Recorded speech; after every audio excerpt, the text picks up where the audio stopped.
مباشرة معكم من شاطئ السعيدية الجوهرة الزرقاء. بطبيعة الحال هذا النهار هذا الجو بارد، البحر هايج تبارك الله كما كتشوفوا، يعني من بعد التساقطات المطرية اللي طاحت تبارك الله راه كاين الغيام في السماء، دعوة مغيمة وشوية ديال البرد، البحر هايج، واحد الجو تبارك الله اللي يا سلام يا سلام.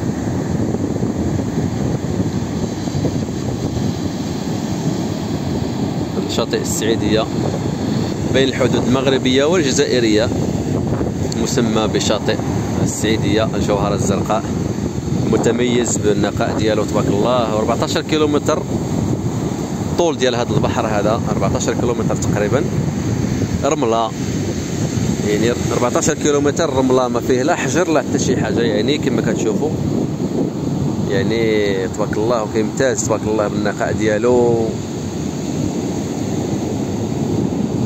ما شاء الله، يعني ما شاء الله.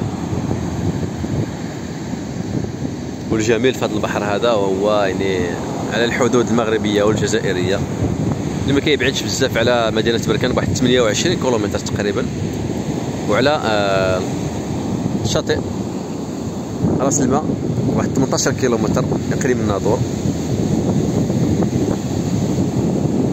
الحمد لله رب العالمين. المنطقة الشرقية تبارك الله فيها ما يدار، جبالا وبحارا ووديانا، يعني الحمد لله كاين ما يدار. الا جينا نتكلموا على البحار تبارك الله في المنطقة الشرقية راه البحار حدث ولا حرج، يعني الحمد لله. كاين شاطئ السعيدية، كاين شواطئ، عدة شواطئ منها اللي كيتسمى بقمقم الباز وكذلك بالحلق، وكاين مجموعة من الشواطئ تبارك الله اللي هم مرتبطين بهذا الشاطئ هذا، كيتغير لهم غير الاسماء، مارينا، بوفاديس، يعني مجموعة من الشواطئ تبارك الله.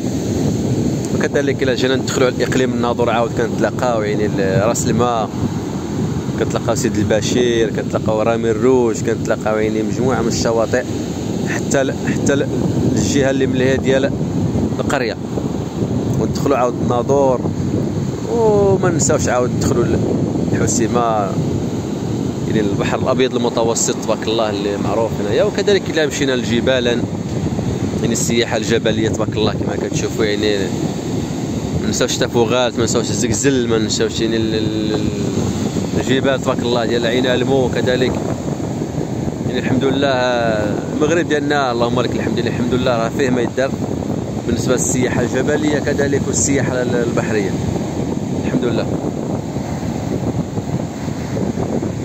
ما تنساوش دائما البارطاج والاشتراك في القناه باش يوصلكم ان شاء الله الجديد عبر القناه عبد اللطيف القنوري. والحمد لله.